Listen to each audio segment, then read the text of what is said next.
Good afternoon, and welcome to the third and final session of Camp Prosperity, advocating for equity-centered policies. The time right now is 2 p.m. here on the East Coast.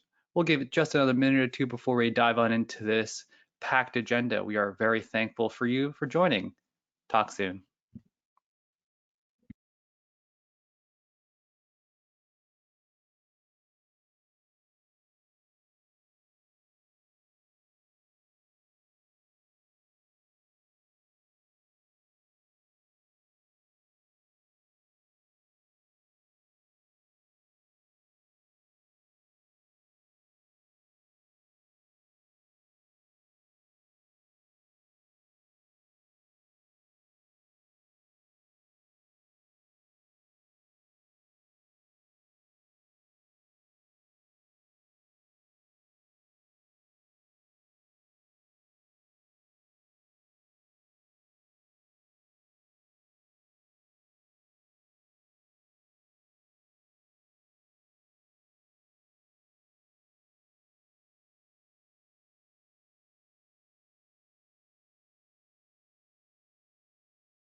Thank you once again for joining our session of Camp Prosperity. Let's get started. This webinar is being recorded and will be mailed to registrants and available online within 1 week. All webinar attendees are muted to ensure sound quality, but we still want you to engage with us. Feel free to ask a question or share your thoughts anytime by typing into the text box of your GoToWebinar control panel. If you experience any technical issues, please email gotomeeting@prosperitynow.org. Here's how to get the most out of today's call. Do join us from a quiet space. Make sure to grab a coffee or a snack and really settle into the discussion. And be sure to engage with us. Send us your comments and questions as you listen. And feel free to tweet with us on Twitter. We'll be on using the hashtag #CampProsperity. And finally, reflect on ways on how to apply what you learned today to your own work. I'll turn things over to Vanna Cure, who is our lead camp counselor, as well as Associate Director of Advocacy here at Prosperity Now. Vanna? Great. Thank you so much, Justin, for that introduction. Hello, everyone, and welcome back to week 3, our final week of our Camp Prosperity series for 2021. If you all were with us for the first 2 webinars in this series, you know that we kicked it off by talking about who and how to engage through our mapping influence session. And then we went on to talk about successful allyships, where we talked about strategies for forming successful grassroots partnerships.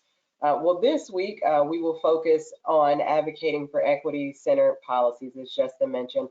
We'll discuss policy solutions for a more equitable long-term recovery, best practices for engaging legislators, and more. We've got a great lineup of speakers that I'll tell you about in just a moment. But I also wanted to point out that if you were not with us for those first 2 sessions, you can find links to those recordings in our newsletter that went out on yesterday. So check your email inbox for Camp Prosperity materials, and you can find links to those recordings as well as materials as well. And at the conclusion of Camp Prosperity next week, we'll send out a final email to you all with all of the recordings as well as additional materials that our speakers have shared throughout the series. So that is where we're going. And if you all have not noticed, we're doing something a little bit different for our final session in the series, and that's webcam. We haven't done that previously on Camp Prosperity, and we thought we'd try it out for this final session, or excuse me, final webinar in this series. As always, we want to encourage you all to engage today. And just like we did on the previous 2 webinars, we are going to offer up prizes for Twitter engagement, for pop quizzes, and for our surveys. In just a few slides, I'll show you all, I'll present to you all a prompt question on Twitter where you can use our hashtag Camp Prosperity. The person who is tweeting the most and is the most engaged on Twitter will be awarded a prize at the end of today's webinar. So definitely tweet if you're hearing interesting things from our speakers. Tweet out quotes at them. Just keep the engagement going on Twitter. Prosperity Now will be tweeting as well, so feel free to retweet some of our stuff as well. But we just want to drive engagement as much as possible.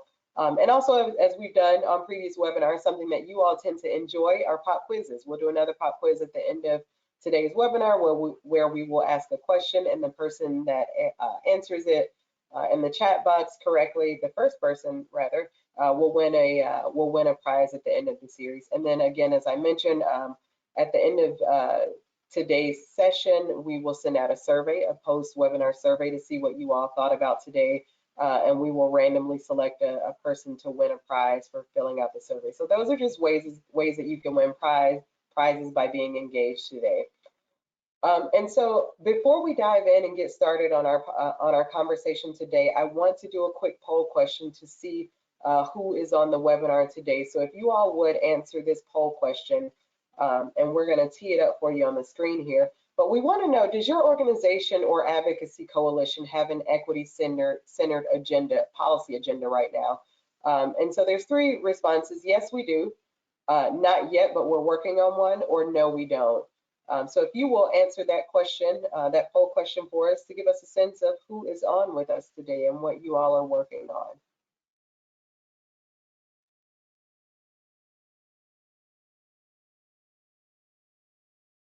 And I will give you all a few seconds to answer that. Again, the question is, does your organization or advocacy coalition have an equity-centered policy agenda right now? And it's yes, we do.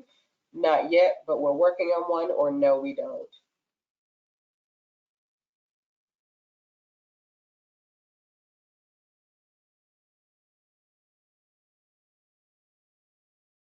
All right, and we can close out that. And it looks like 50% of you are saying, yes, we do.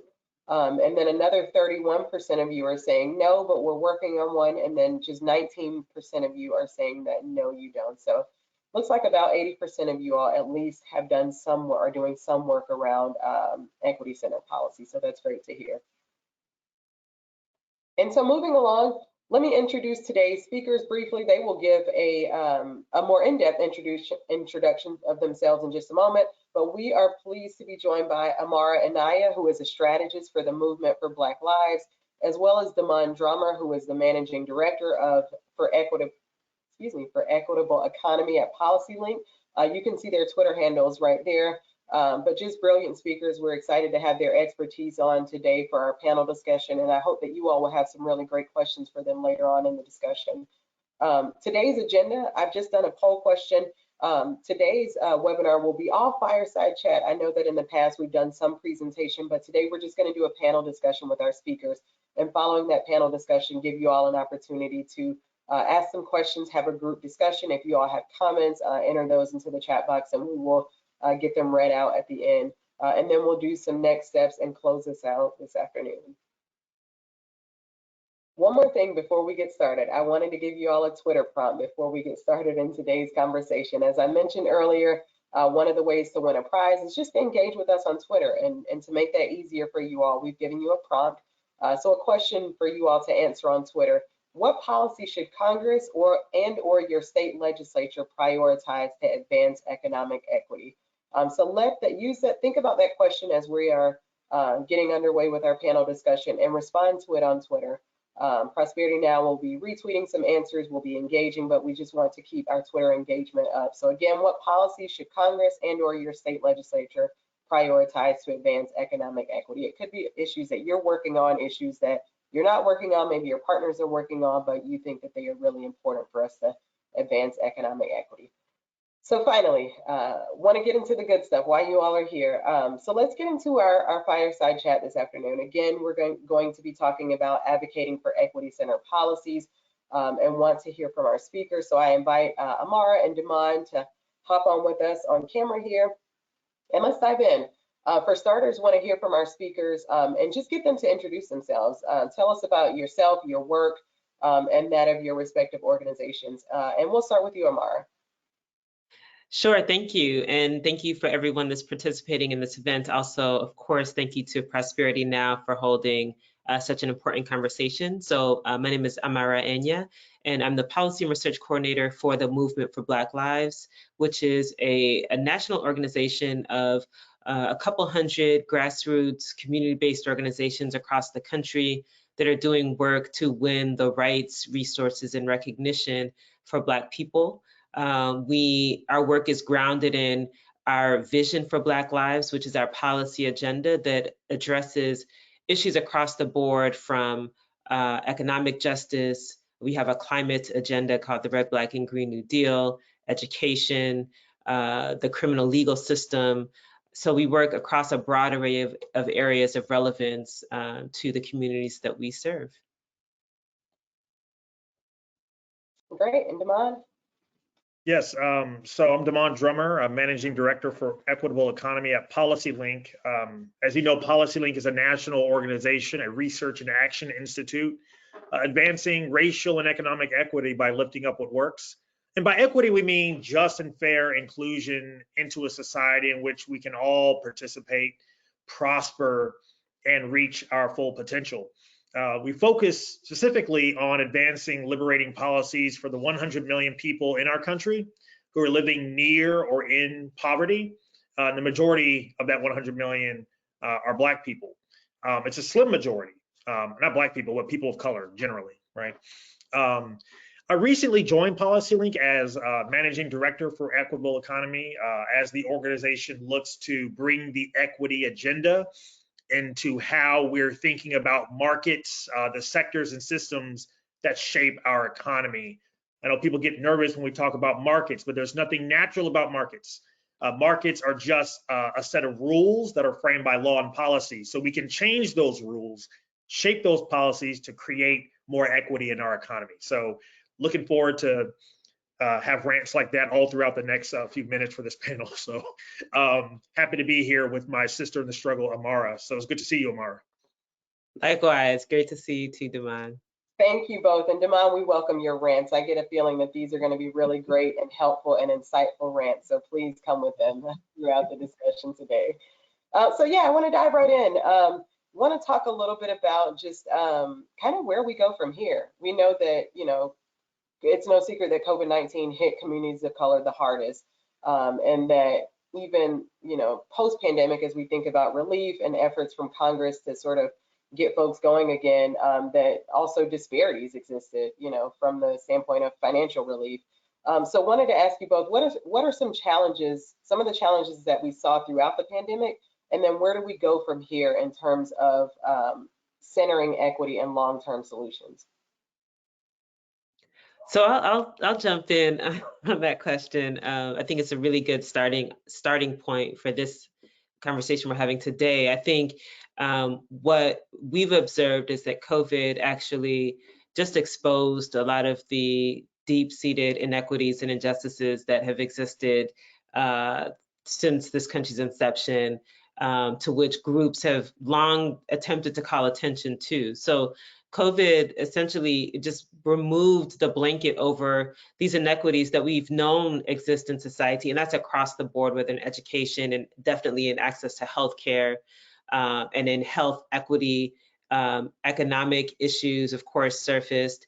So the pandemic really just made it so that it's almost impossible to ignore the inequities and injustices that exist in our society. And I think as we talk about where we go from here, especially in centering equity and long-term recovery solutions, I think at least a point of interest for us is that this is not just about COVID, that we don't get to go back to before COVID. In fact, we don't want to go, at least in the Movement for Black Lives and the folks that we work with, our interest is not in going back to pre-COVID. It's actually saying COVID has exposed things and injustices that we've known.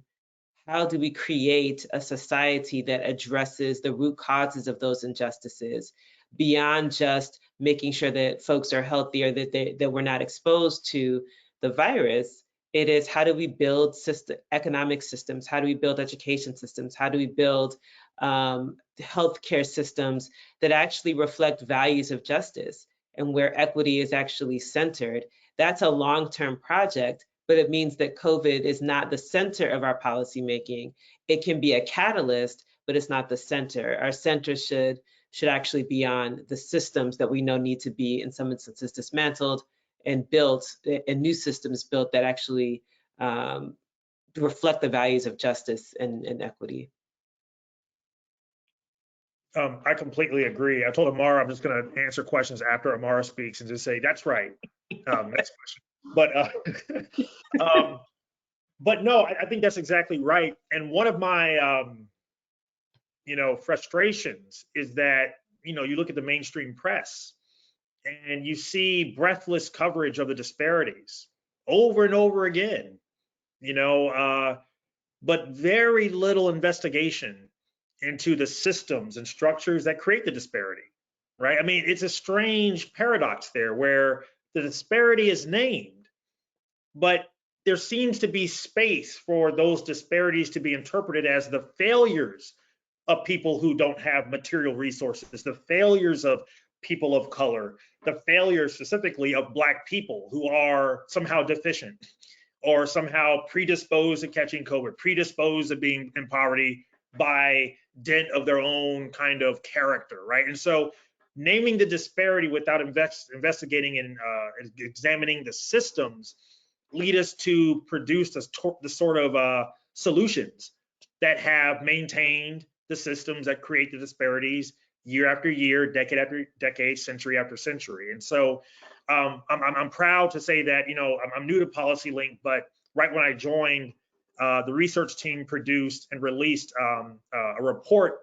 outlining 10 priorities for advancing racial equity through the American Rescue Plan. I think it's being posted in the chat right now. And I'm not going to go through all 10 points. It's a great document, a great report with some really good high-level framing and also some tactical priorities that need to be lifted up for folks working at the state and local level. And the first one is literally naming racial equity as a goal, right? As Amara said, it's not about COVID. It's using this moment to inject racial equity as a goal for whatever area that you're working in, and then set specific targets, measurable targets, and then measure those results. And so that's a very key thing to do. There's about 9 other things on the list that I'll touch on through the balance of the panel, but that's a big one. I'll say item 9 in this report. PolicyLink is suggesting that people prioritize a few deep cross-sector, high-impact investments in racial equity. What does that mean? Taking those rescue plan dollars and spreading them across every single problem in any given kind of space or area is not going to move the needle on equity.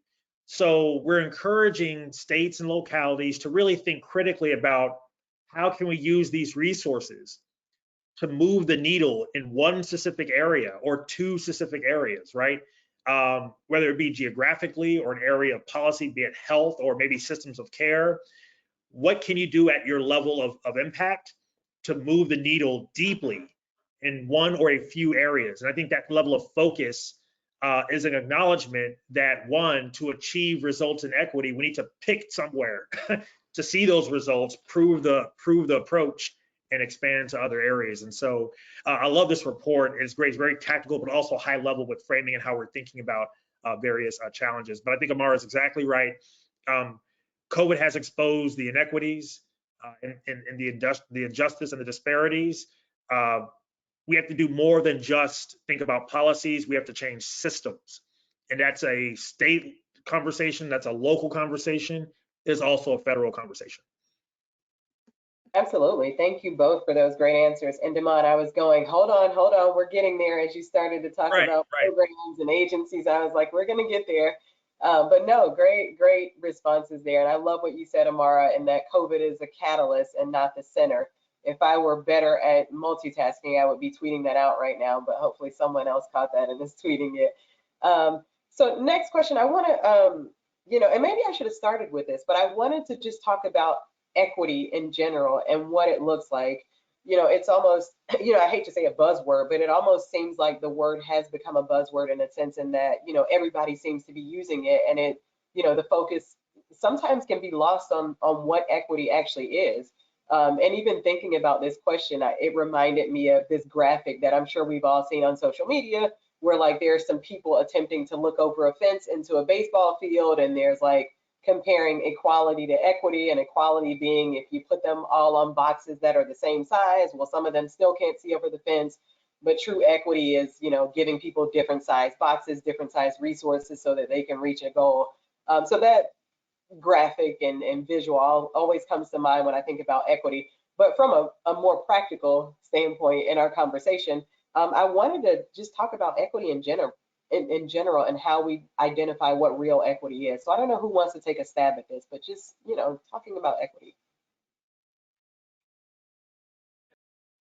Well, I mean, I will say there are a couple of things. So I certainly think that in the last, I would say, few years, maybe the last 2 to 3 years, or definitely within the last 5 years, equity has become, the term equity has went from hardly ever being used, because I can recall a time, and in fact, I wrote an op-ed back in 2017, because they were talking in Chicago about desegregation, about the level of segregation in the city, and the solution that was being proposed was to to reduce segregation to a certain point. And it seemed very bizarre. And no one was talking about equity, which had always been in the back of my mind. And so I can remember writing about that. And then a few years later, it just exploded. It became a very popular term, to the point at which I don't know that it has retained the true nature of what it's supposed to represent. And instead of giving sort of a textbook definition of equity, I guess I'll say some of the things that I think have been sort of glossed over when it comes to issues of equity. One is the notion of justice, which to me has to be, equity is about justice. I do think it is possible to have equity in unjust systems. And I think this is the issue that exists across policy areas at the local level, state level, federal level, is that there are a lot of attempts to create equity in unjust systems. And so what does that mean? I harken back to Reverend Martin Luther King's quote about integrating Black people into a burning house, right? So what is equity in an unjust system? That to me is how I frame issues of equity. And when we have these conversations and when I assess policies, because if the foundation is unjust, then what is the value of equity? We have to ask that question. The other thing is that because equity is about changing, it is about recognizing that there is not a level playing field. We're not all starting at the same starting line. So what I always find interesting is that when it comes to discomfort or uncomfortable conversations about those structures or policies or protocols that are in place that are in fact inequitable, that tends to be the point at which organizations or elected officials or whomever start to back away from it, because it's uncomfortable, because it requires conversations that have to pull the covers off of practices that have been long in place, that have not been examined, or that have been intentionally discriminatory or intentionally inequitable, which, I mean, that's a lot of this country's history is premised on that.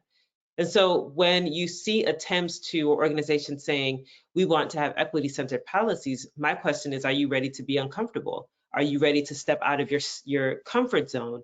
Because to change the status quo is to do just that.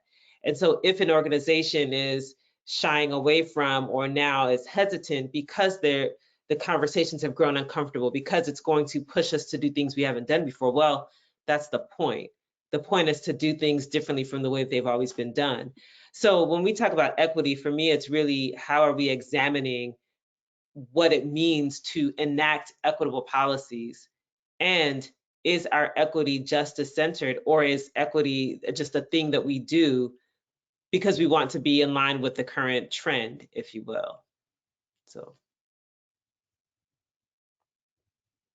One of the things that makes me most excited about PolicyLink is, one, it was an early leader in asserting equity and inserting equity into the national discourse. And it's an equity or vision of equity, and it's being posted in the chat right now, that is rooted in a lot of the things that Amara was talking about, right? I actually just want to take, Vanna, can I do this? Can we just take 30 seconds for folks to glance at this equity manifesto? Because I think it should be ingested in that way. Is that okay? Can we do that?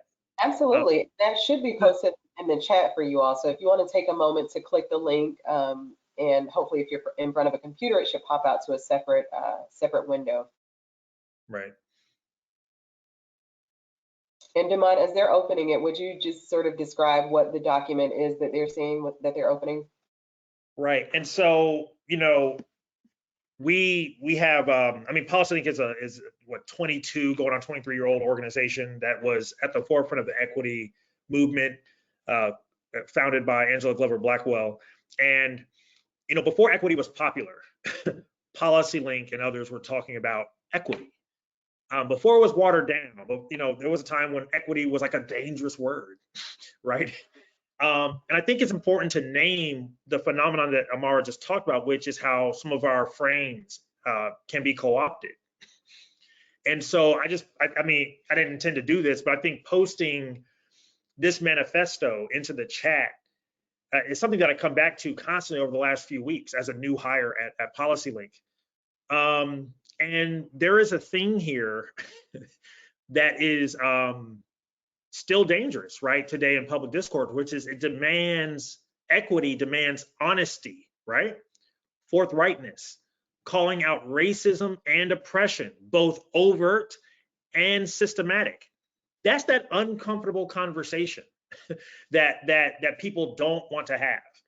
You know, again, we want to talk about equity, we want to talk about, you know, disparities, but they don't want to talk about racism. And strangely enough, in 2021, it's still uncomfortable to talk about race, right?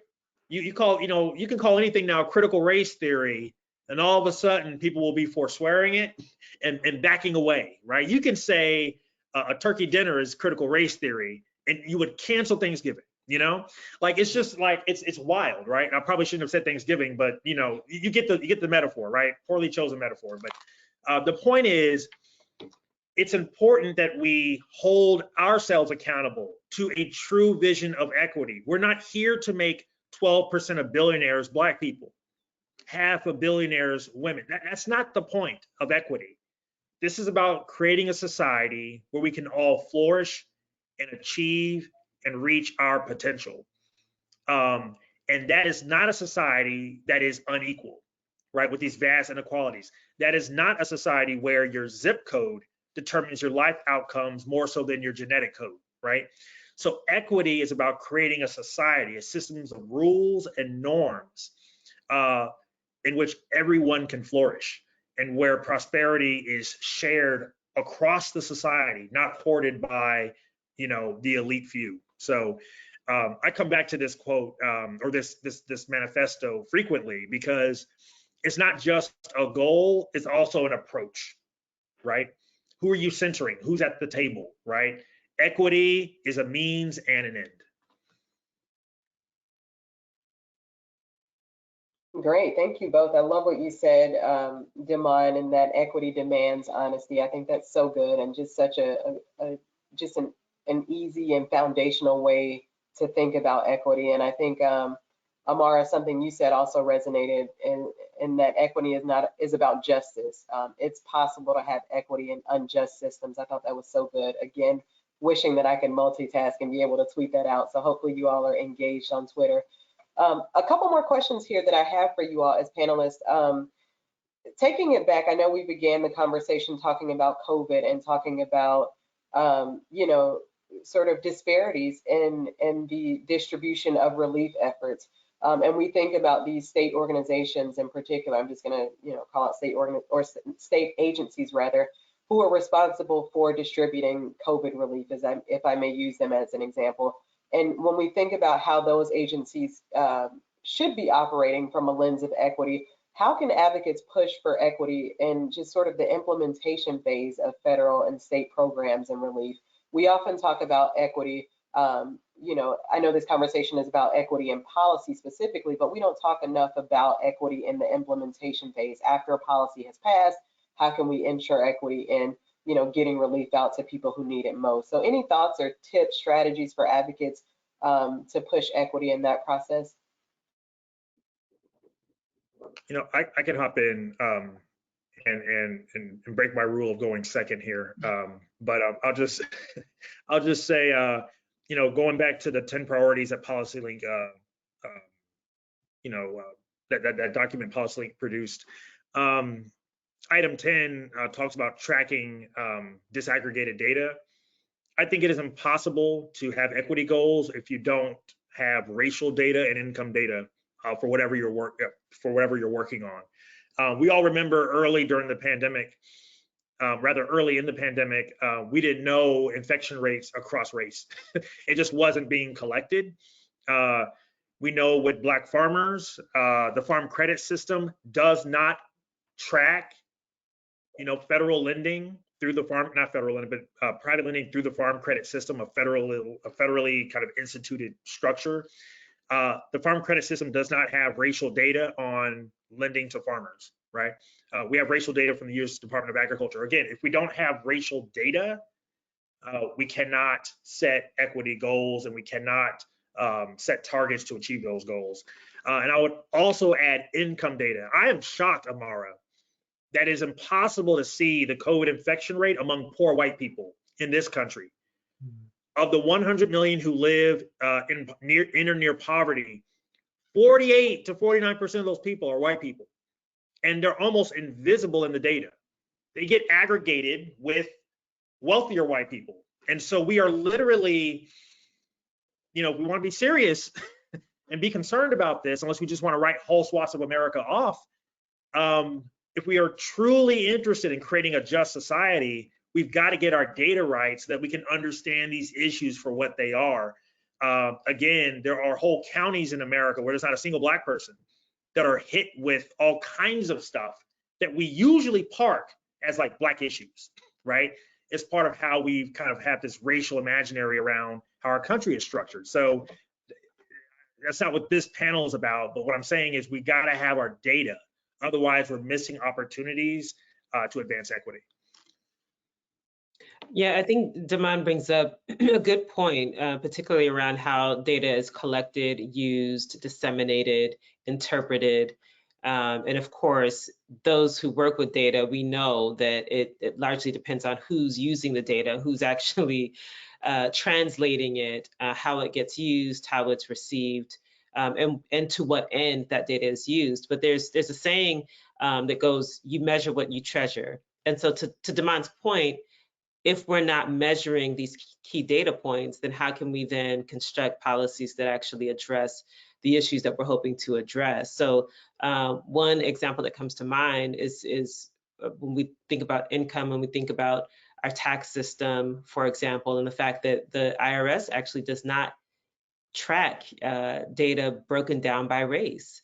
And for those of us that have studied the tax system, we know that there are significant disparities in terms of who benefits from tax incentives and loopholes, and who's also harmed by IRS enforcement. And so you would never really know that broken down by race if you just went to the IRS, because it's not broken down. And yet that sort of income data, that sort of impacts data would actually be helpful to understand how people are navigating COVID and the kinds of policies that can actually help those who, especially those who are distressed economically. So I think that's a very important point.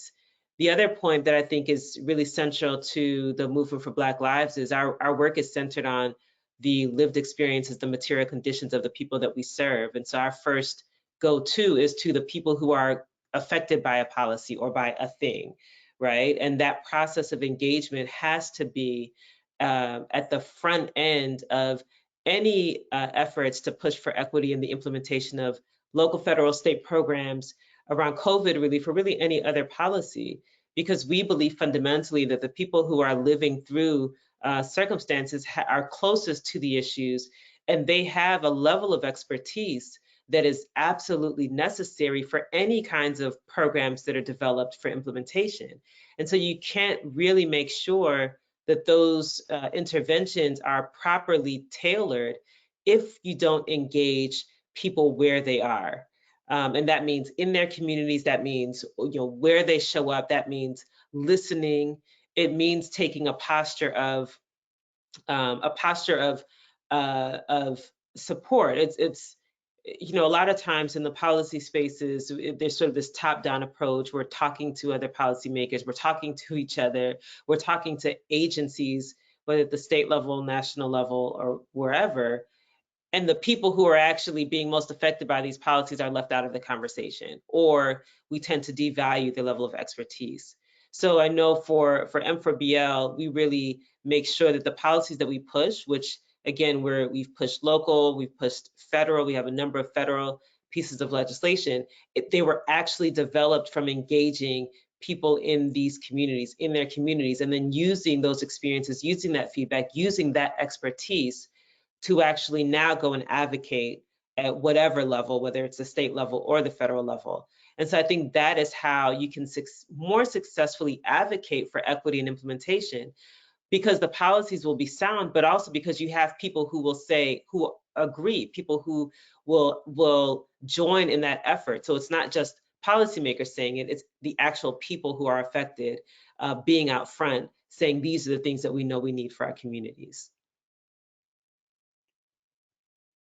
Awesome. I also want to go back to something that I want to say Demond or one of you alluded to earlier in talking about, equity as just an uncomfortable conversation, right? Like we know it, we've had it with some people, and it can be uncomfortable.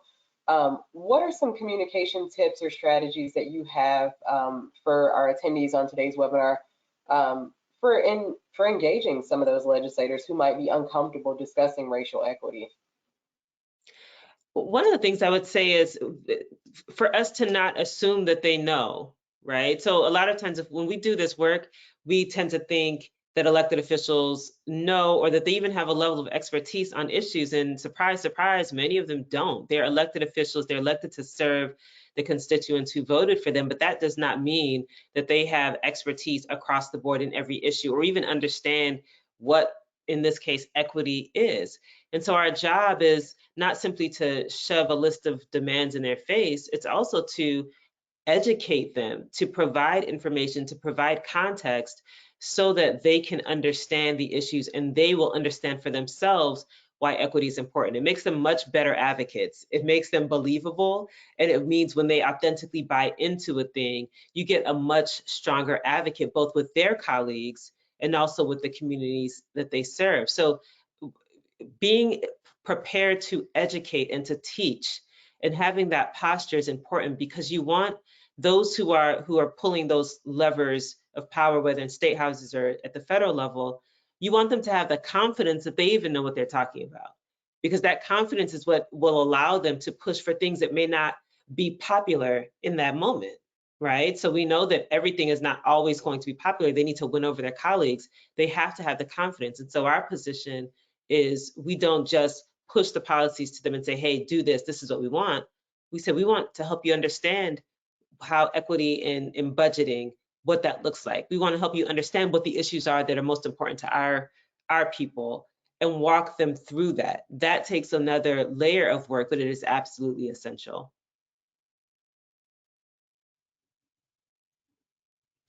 And I think Travian Shorters has some really good some good tips and points on this. I think if we care about equity and we're aware that this is an uncomfortable conversation, we've got to get creative as well, right? I think taking that posture of informing the target that we're trying to inform and do everything it takes for them to understand on their terms and how they understand the world, why this matters. Again, this is America, and anything that's Black, folks have like this kind of, even Black folk, Amar, you know this, even Black folk who hold political office, right? I got to get a bit more edited. I used to be executive director of my own think tank, so I got to be a bit more careful. Is this going to be recorded and posted online? Anyway, whatever. Hopefully not. But there's folks who have a revulsion for anything that's considered Black or Black adjacent. And so insofar as any given issue or concern can be called like a Black issue, right? We've got to get creative. I'm not saying say it's not a Black issue, because it usually is. But we got to get creative, center values, center the vision of the society that we think we have, which is one of meritocracy and fairness. That's not the society we have, right? How many ways can we say the same thing to as many people as possible, land the point in the way they need to hear it without compromising our values, right? I think that's probably one of the horizons that we need to explore, because I'll be frank, it's clear to me that this country is entirely fine with the current arrangement. Most people, it seems, right?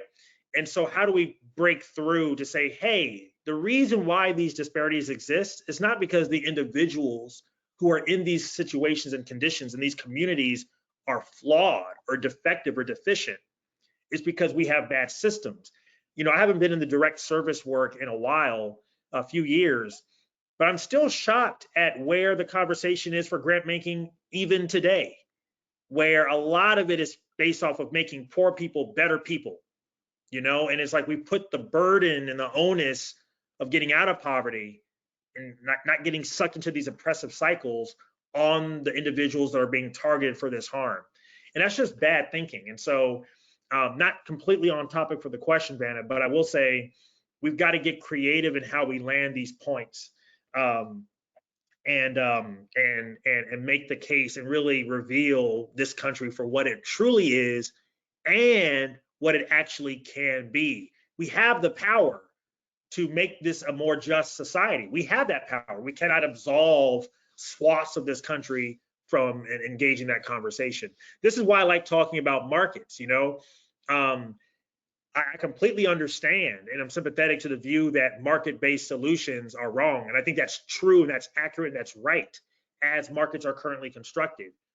But the reality is that markets are just expressions of policy goals, right? And our money comes from the government, all of it, bank money, all of it comes from the government, essentially, at its root. And so we have a lot more power to shape economy than what we've been led to believe. We've got to live into that power, stand up, and lean into those conversations and not absolve entire swaths of our society from responsibility, right? There's an evasion of responsibility here. That discomfort is because people don't want to be responsible, right? So insofar as we're letting people off the hook by not discussing certain topics, we give them space to keep being irresponsible and work avoidance and responsibility avoidance. Great, thank you so much for that. And Demond, I don't mind you tailoring off into other conversations. That was actually a great response from both of you. And I want to pause here to remind folks, I have 2 more questions for our panelists, but after I finish my questions, I'm going to turn to questions from the audience. So if you all will go ahead and start typing your questions into the questions box, I will make sure I get them read out to Demond and Amar when that time comes. So just wanted to again prompt you all to put your questions into the questions box. Not only that, but also continue to tweet using our hashtag Camp Prosperity. So 2 more questions here. The next one I have for you is, in terms of just like solutions, we often hear from advocates that they don't know where to begin when it comes to advocating for some of the more bolder solutions. What are some practical ways that local organizations can go from identifying some of those financial challenges in the community to pushing for actual solutions? Like going from A to B, what would you say are some just practical steps and ways that folks can begin to push for some of these more bold solutions? I think practically speaking, the organizations themselves, and especially for the ones that are participating in this webinar, it's important to understand that this is a process, that when we engage communities, and we're really intentional about this, especially with the Movement for Black Lives, because of how deeply embedded our organizations tend to be at local sites, is that you don't just pop up with policy solutions, right, in a community and say, okay, we're going to do solutions. Organizers will tell you that there is a process of demystifying processes, demystifying policies, demystifying practices that is necessary so that you can then walk through a process of getting to those solutions which are created by the people that you're engaging, right? So what that means is when it comes to the budget, for example, we're talking about identifying financial challenges in the community. We might start with a pain point in a community, which would be getting tickets, parking tickets, driving tickets, red light tickets, all the various ways that municipalities can actually push the burden for their solvency on those who can least afford to pay those kinds of costs. So you're meeting people where they are, so that the pain point is they get these tickets. For us, we don't just jump into, okay, well, how do we, what's the solution to this? We have the responsibility of walking them through a conversation about the city budget. And what that looks like on our end is actually going through the budget with them, showing them where the money is in the city, how the city has spent the money, the revenues that they do have. In some instances, that means showing them that, did you know that a third of the budget is going to police in a city, for example, in Chicago, $1.7 billion, right? Did you know that this percentage was allocated to, environmental issues? This percentage is allocated to so on and so forth. So you're walking people through so that they understand why they keep getting these tickets. And then we can show them data on the disparity in enforcement for those tickets, right? So once you've been able to go through that process with them, they themselves start to imagine what the potential solutions are. So our job is not to go into a community and say, this is what you should be doing. Our job is to actually arm them with the information so that they can then come to some conclusions about solutions that might make sense, and then helping them to navigate those corridors, whether it's in City Hall or at the State House or at the federal level, to getting those proposals implemented as ordinances, as legislation, and so on and so forth. That's the process. So organizations in this work, particularly those who are participating in this webinar because you want to understand how to center equity and what that looks like, we can't see, it's not like a one shot, that's it, we got the solution, we're moving. There's a process of engagement, of information sharing, and of co-creation that actually creates much stronger policy solutions that will then have you can sustain the push for implementation. You have to do that groundwork though, and be committed to that groundwork. I completely agree. And I think, from the perspective of local organizations, as Amar said, there's a lot of these questions are complex. And so I think having different types of expertise and experience in the room is helpful. I've been in rooms where it's all like wonks who have no understanding about how these policies actually land on the ground. I've also been in the room where everybody's experiencing the problem and have no clue about the systems that are shaping that problem.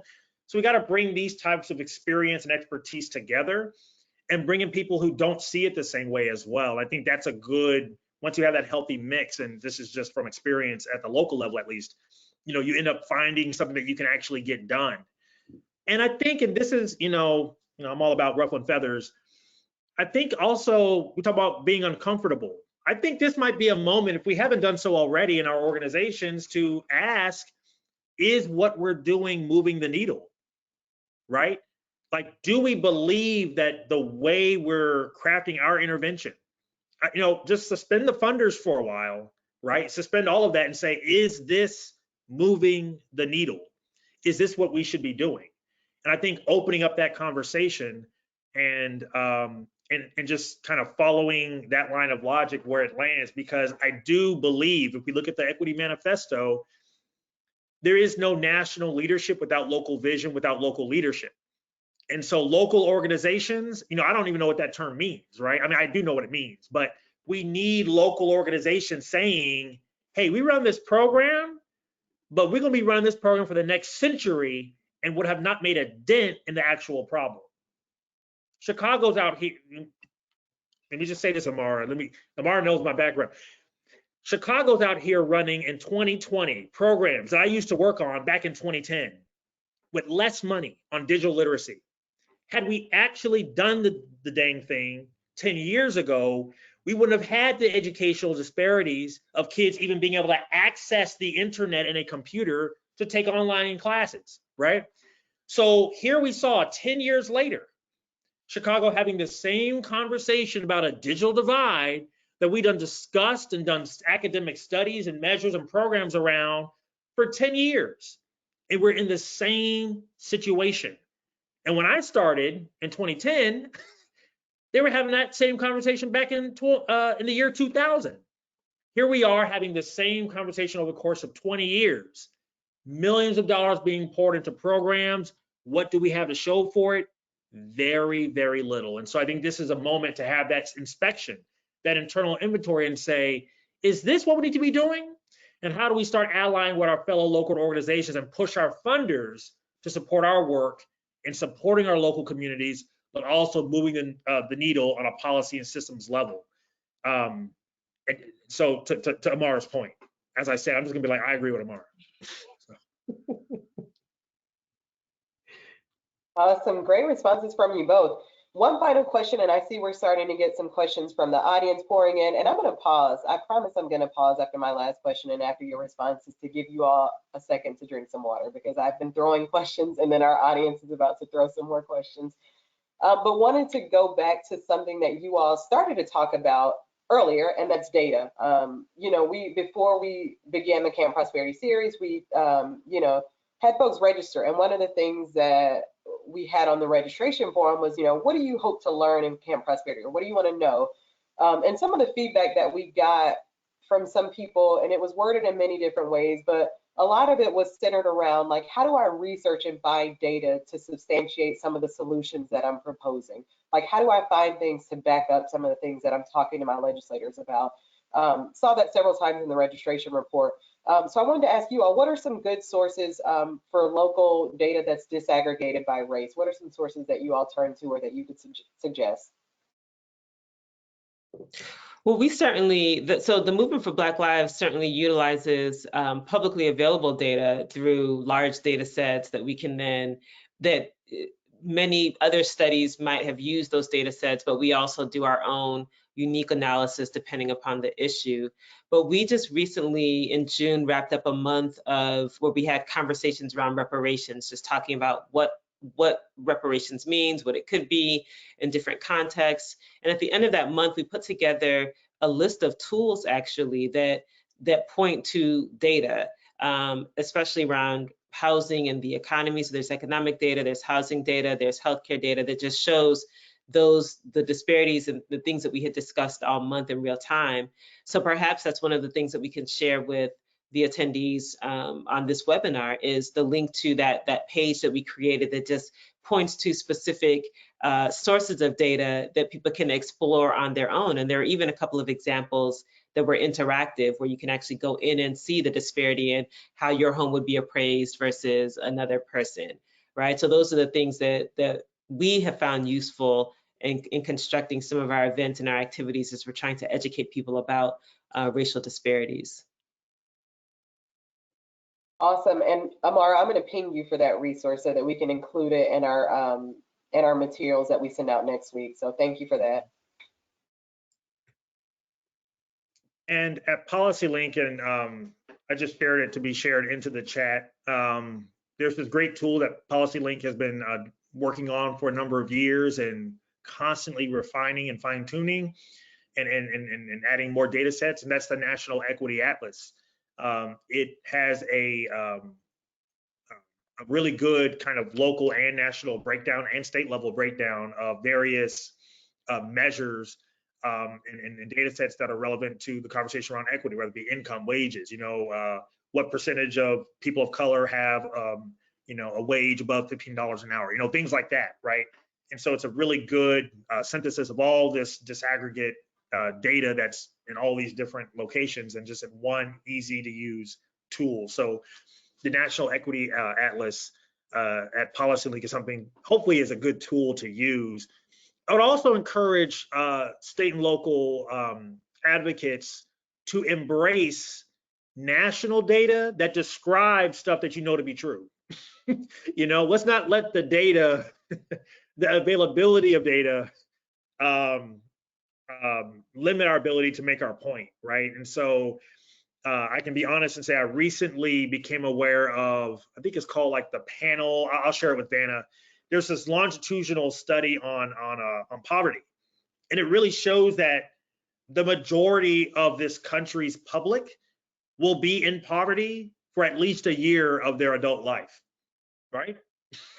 And so the impermanence of poverty, right? There is a permanent poverty. Then there's the kind of, you dip into poverty because you had a medical bill and things like that. I mean, that's some real stuff to talk about.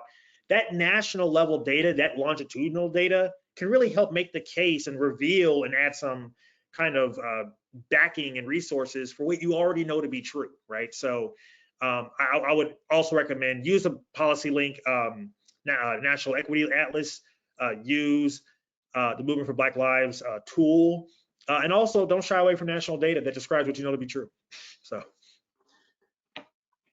Great, I love it. And I also shared the what Demon is referring to, the PolicyLink resource, the National Equity Atlas, that was shared in the newsletter that went out to you yesterday as well. So the link to that should be in your inbox as well as in the chat right now. And I would be remiss if I didn't mention our Prosperity Now Scorecard, which many of you who are on the call are familiar with. It's a great data source that we put out every year. And we just released a resource, I believe last week, lessons learned from the COVID-19 pandemic.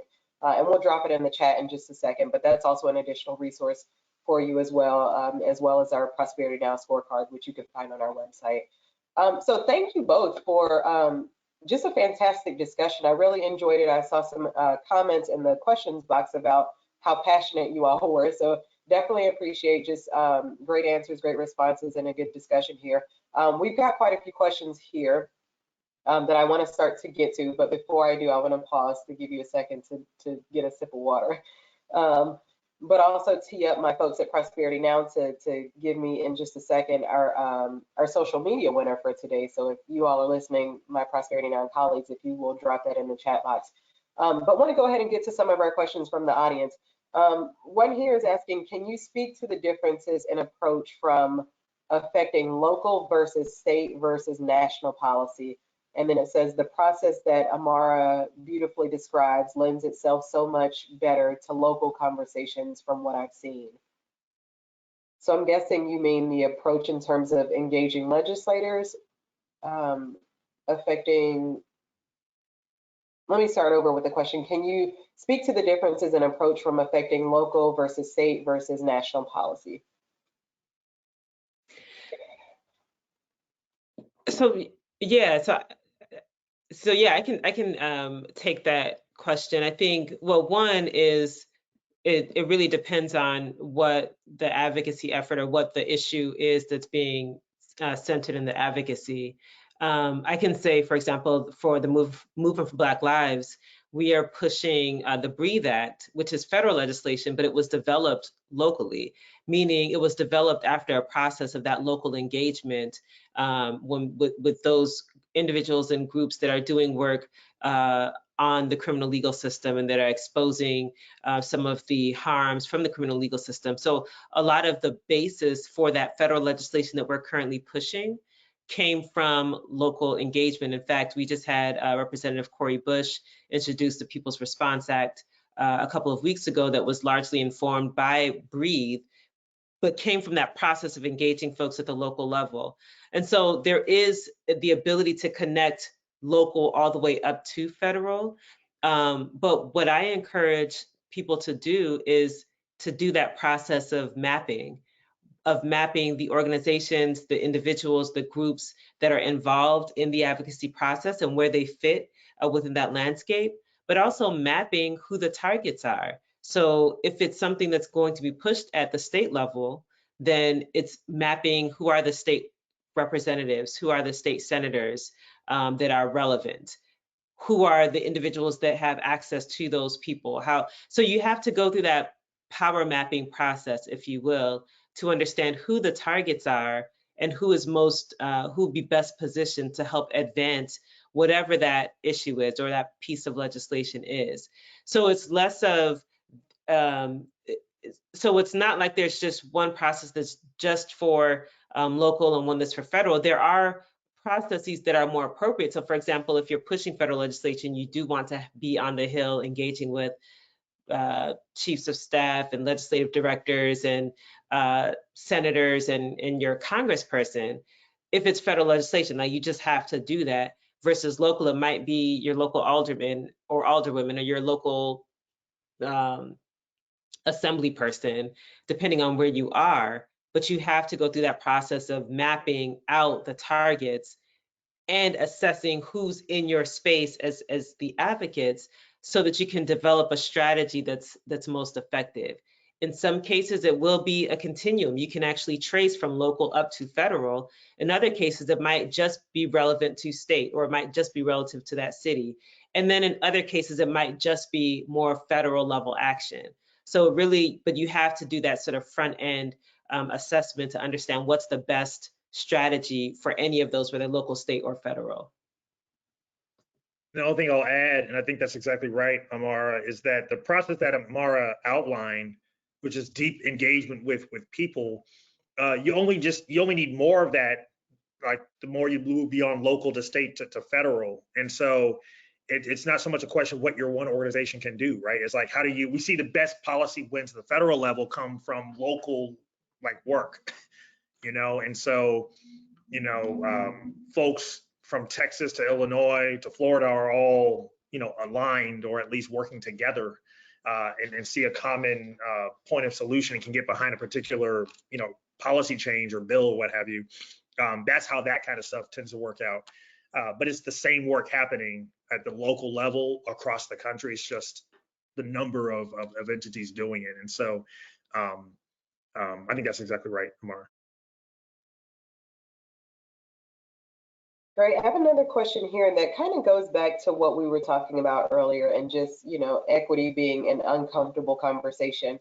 The question is, when leaders try to explain away systemic inequity, how do you get them back on track? How do you help them to understand that few issues are unique to one person or group? Any thoughts there? So like racist people, like what do we, like what, give me an avatar to no, I'm being kind of funny here, but like somebody who says, oh, there's nothing wrong with the system, Black people just gotta get their stuff together, like that, it's a good question. I think that's a lot of our elected officials, right?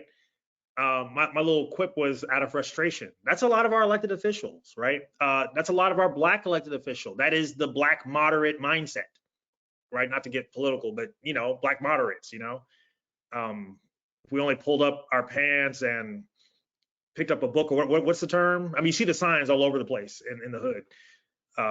Pull up your pants and pick up a book, right? So how do you move beyond that being the solution to systems change? That's where I think creativity comes in, right? That's where I think connection, and everybody can't do this. And I think, you got to be kind of oriented to do this. I'm not saying I can do, but I think it does take, as Amara said, somebody who is interested in building a relationship with that person, assuming that they're not just completely off just off, right? And really understanding their value set and their commitments. And again, that might be a tall order to ask for an elected official. But at the end of the day, if you can't make a connection to some shared value set, you got to replace them. That's just kind of what it comes down to. And so maybe the question is, how do we get people who actually get the idea that equity is a systems change conversation in office, versus convincing folks who want to individualize these crises, trying to convince them that they're thinking about things wrong. Good luck changing their mind. But again, politicians respond to power really well. They're empty vessels mostly, right? And so they will believe whatever they are told to believe, so long as that's backed with some amount of power. So it's about around 2 to 3 options to engage them. Either ignore them and replace them, repeal and replace, right? Or just force them to change their mind, or you can take the soft spot and try to have some sort of common connection. But I think we're at the point now where elected officials who don't see the nature of the problem just need to leave, right? We can't we don't have too much more time to waste. This can be edited out. We don't have time to waste on folks who aren't with it. Look what happened to the country when we had a president who was didn't understand the nature of the crisis and was kind of variously interested and disinterested with mobilizing the full capacities of the federal government, right? To bring that capacity to bear on the crisis. Like a lot of people died, right? More than upwards to now past 600,000 people in the US, many more millions globally. And even the new administration, kind of half-heartedly using the power of government. The government had the power to take the IP, the intellectual property of all the vaccines, and just share them broadly around our pharmaceutical industrial complex and say, produce these at scale now. We wasted a lot of time convincing the companies that they should allow partners to produce these vaccines. I'm down a rabbit hole here, but this is what happens. Their lives are at stake. Our livelihoods are at stake. We're doing this panel on GoToMeeting. This would have been a lot better in person, I imagine, right? And so, what are we doing here? So we need folks who understand that government has a role to play, that systems shape opportunity in our society, and that you can't just individualize issues like poverty and safety. Like, you just can't do that. And so if we're at the point where we don't understand that, I tend to want to just kind of replace folks. But that's just me. I mean, I'm a fan of repeal and replace where necessary, to be frank. But I think the broader point definitely stands. And also, I think it's helpful to show the interconnection of systems. So systems don't exist in isolation. So you cannot really talk about the economic circumstances in this country without looking also at housing, you can't look at the healthcare system without looking at issues of environmental justice. And so a lot of times we tend to pigeonhole the issues that we're talking about as though education just exists in a vacuum, but schools are located in communities. So there's a context there for those schools that will influence the outcomes. And so for anyone, whether it's elected officials or even the people that we're engaging, it's, I think, incumbent upon us to show the connection between those systems so that you can see that it's not just this individual that woke up and decided that they weren't going to work hard so that they could be successful. You can then start to point to all of the areas of policy that go into whether a person is healthy, whether a person is housed, whether a person has work, is employed. And that process, I think, or being intentional about showing those connections, I think can help to redirect folks who might want to move away from the systemic or structural causes of a lot of the challenges that people are facing. And there's always the power of story as well. I was at my spouse's high school reunion. We went to her I don't know why, but high school reunion. So this is what, 20 years or something. And sat next to a man who, they came up with the kids. Of course, his wife was classmates with my wife, and we were having a whole conversation at the cookout. Come to find out, he lives in North Carolina, and had a business concept, was starting it, was gonna, do this thing, and he couldn't get a business license because he had a felony. And it was from, like, he was 18 years old, and we're like, damn near 40, right? And went through every single system he can possibly kind of go through to get that thing expunged. And the judge told him, I do not want you to be an example of leniency. And, his wife is pregnant at the time. She's crying. He's trying to make a living. And the system is preventing him from engaging fully in the life of our economy.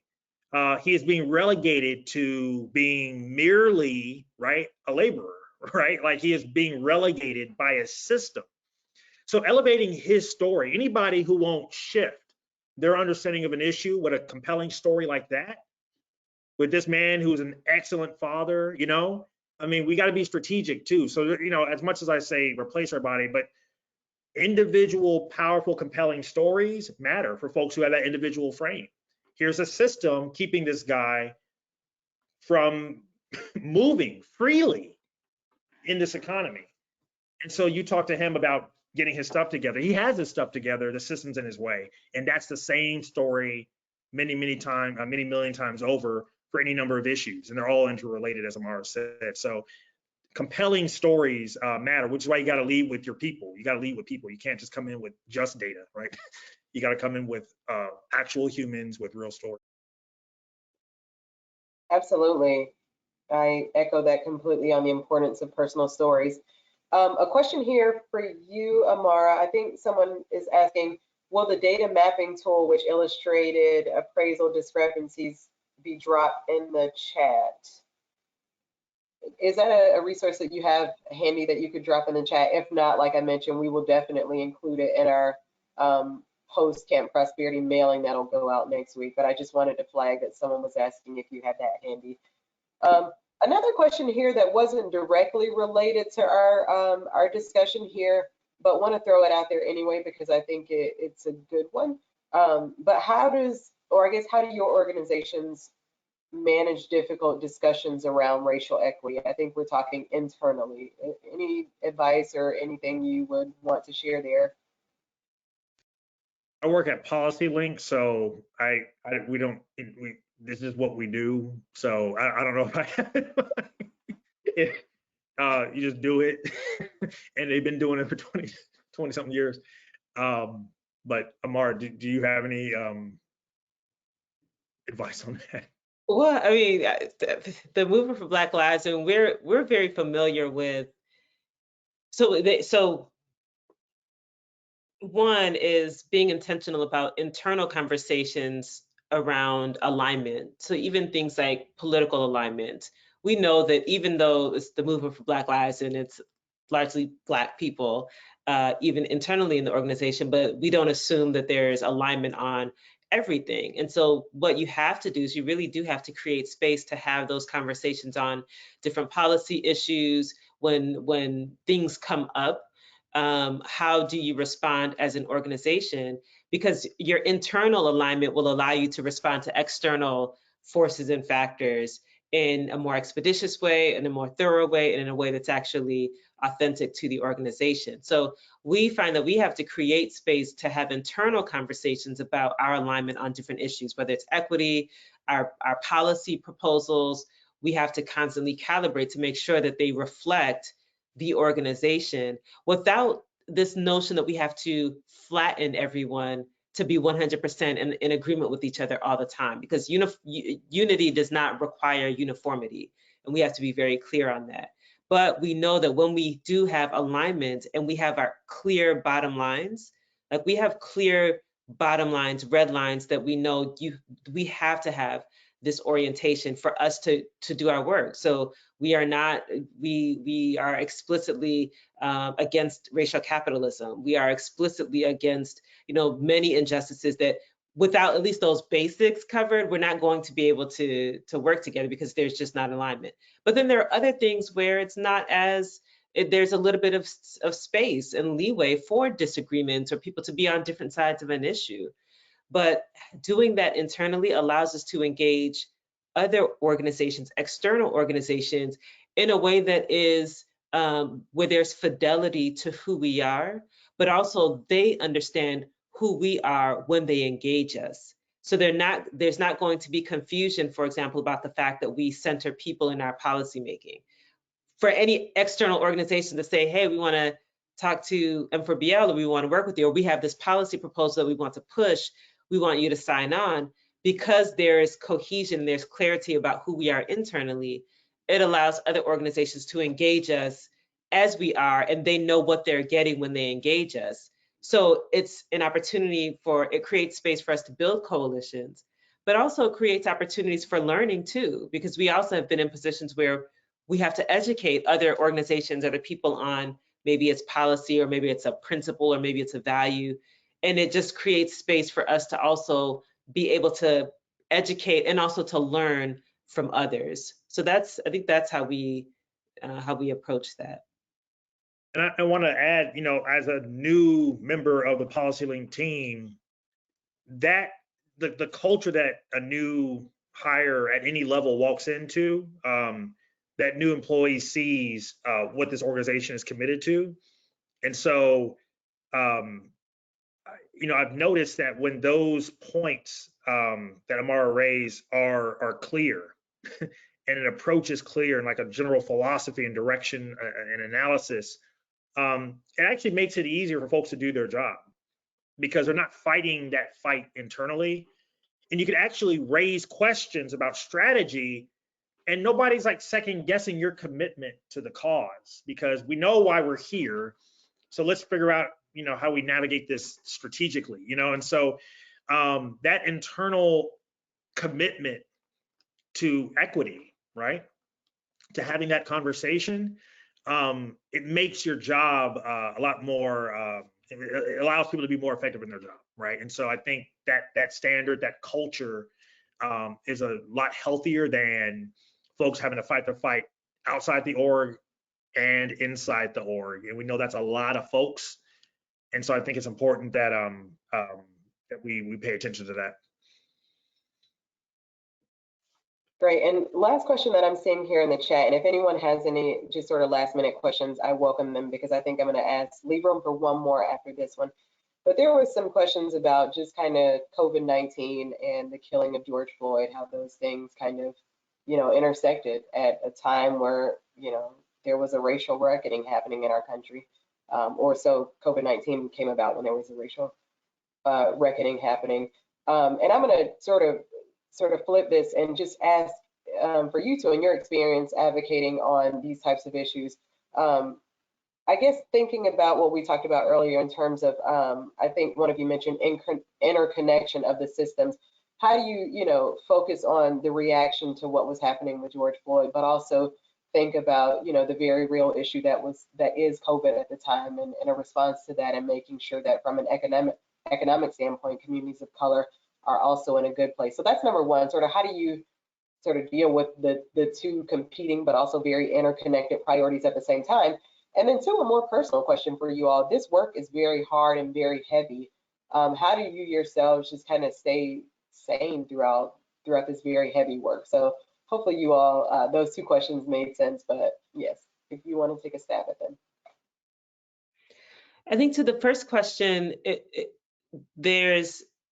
so we had the murder of George Floyd, and which happened a few months after everyone went into lockdown. I think at least in Illinois it was around March 17th of 2020 that everyone went on lockdown. And then in May, I think it was late May, we had the murder of George Floyd and the resulting uprisings from that. And the lesson that I've taken from that, and what I've observed, is that there are the power of disruption. So no one, at least none of where I sit, I mean, I don't have special access to government programs or anything like that. So no one could have predicted, at least I did not predict, a global pandemic in 2020, right? So we did not predict when in January, I didn't think that in May I would be at home for an indefinite amount of time. And so there is this unpredictability that I think we all have to acknowledge, and that's just in life, that we're not completely in control of things. And that's just, at least for me, that's the reality. I'm okay with that. And so we can't say what would have happened if there hadn't been a pandemic. Would we have had the uprisings at the scale that we had globally, right? Because it wasn't just in the US, it was around the world. And I would say probably not, because George Floyd was not the first person that was murdered by police. I mean, we had Ahmaud Arbery murdered by a couple of individuals in Georgia a few weeks prior to. We had Breonna Taylor killed by police. So there have been, for years, numerous police murders, but for some reason in 2020, it caused these uprisings around the world. And I think that there is a connection between just being at home, people being stationary, people being frustrated, people not having any certainty about what the future would hold, particularly those who had lost their jobs or who had their kids there at home all day, just all of those things could have contributed to, in some way, the scale of the uprisings that we saw. But again, my thing is looking at how COVID has simply exposed a lot of these societal issues. And so it's not to say that, okay, it's the focus is all on COVID. It's to say, okay, now that we've seen what happens, well, I mean, we're seeing an increase in violence, right? That's in the last year. So we have to start looking at how COVID has exposed a lot of issues that frankly have not been adequately addressed for years before now. And if it took that powder keg of George Floyd's murder, then we just can see that maybe that was a disruption, the power of disruption to actually shake society, to start addressing some of these issues that have not been addressed. And we see it playing out elsewhere. Arguably in South Africa, it's not just the fact that Zuma was arrested that has caused these days of unrest and uprisings. It's a whole host of other issues that have been ignored, economic issues, social issues, et cetera, that have not been adequately addressed. And so I think it behooves us to sort of take that approach that, yes, sometimes there is disruption or something that happens is completely out of our control. But once we see what happens, once we see what it exposes, we do have the ability to control how we respond to it and what we do as a society to address those issues. And I think that's the opportunity that we have now. Right. And the only thing I'll add is that, everything is coincident, right? I know the question was, is it a coincidence? It's like, everything is coincident, just like the fires and the floods happening in the Southwest and the West are coincident, alongside persistent redlining that is happening still now, I mean, everything is coincident, and occasionally some things will overlap in a dramatic way and create an opportunity for, a disruption, as Amara said. So I think it just highlights again that, we can be focused on one issue, but be well aware that it exists and is situated within an entire system and network of policy areas and concerns. And being in relationship to folks working on those things really helps us sharpen our points of intervention in our lane, right? And so now I'll start by saying how we stay sane. I feel very fortunate to have I've been working in the think tank space. So kind of saying what is going on, and being on the phone with elected officials and doing briefings and stuff, and just kind of laying out the course. But the urgency is here and it's real. And just staying grounded in my family. I got 2 little kids running around. They'll take you out of your little head zone and space of complete stress and have you drawing chalk drawings on the sidewalk, right? So, and of course, live music and outdoor concerts, is how you I didn't keep it together. But I want to name that I feel incredibly fortunate to be able to do the work that I'm doing, and have the space to, see the next opportunity. So, and then act on that. So, yeah, I feel incredibly fortunate. Yeah, I agree. I think keeping in mind why we're doing this work and is really important, and also being clear about the need to disconnect sometimes and to decompress and to make sure that, especially if you're working in a team environment, having a team or a setup that allows you to take that step back every now and then. You have to do it because in this work, especially in the organizing space, I mean, it is incredibly challenging. But it's also rewarding because you see that bigger picture of the why, and it's tied to something that's greater than yourself, something that's bigger than me as an individual that I can contribute to, and that's very fulfilling. But yeah, kids will always are a good way of taking you out of that, that zone and kind of diverting your energies, and also thinking about, we do this for them, right? So it's not just for me as I get older, it's also for those generations following, so that they can inherit something, a system, a world that's better than the one that we inherited. Great. And Great way to end off today's discussion, today's conversation. Thank you all so much. This has been such a lively, such an informative conversation. Judging by the chat box, we're getting a lot of feedback. So I really appreciate your candor, your expertise this afternoon. I'm going to begin to wrap us up, but before I do, I want to go to what is perhaps some of our attendees' favorite part of the session is where I give out prizes. So I wanted to first shout out our Twitter winner, Alexandria Cummings. If you are still on today's webinar, you are the Twitter winner for today. So if you will drop your email address into the chat box. And before I go over next steps and how to sort of keep in touch with Damon and Amara, I want to also do a quick pop quiz.